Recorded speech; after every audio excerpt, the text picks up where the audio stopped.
নাবালিগ অবস্থায় যার বাচ্চা মারা যায়, ওই বাচ্চাগুলিকে আল্লাহ পাক রব্বুল আলামিন কিয়ামতের ময়দানে বাপ মার জন্য বহুত বড় সুপারিশকারী বানায়।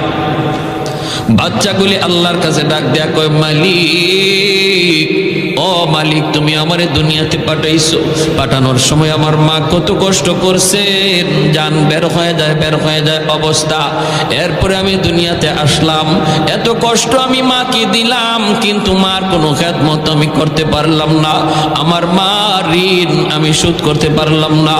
আল্লাহ, আজ যদি তুমি আমাকে জান্নাতে দিতে চাও, আমার মা বাবা সারা জান্নাতে যাইবো না, হয় আমারে বাপ মার সাথে জাহান্নামে দিয়ে দাও, হয় আমাকে আমার বাপ মার সাথে জাহান্নামে দিয়ে দাও।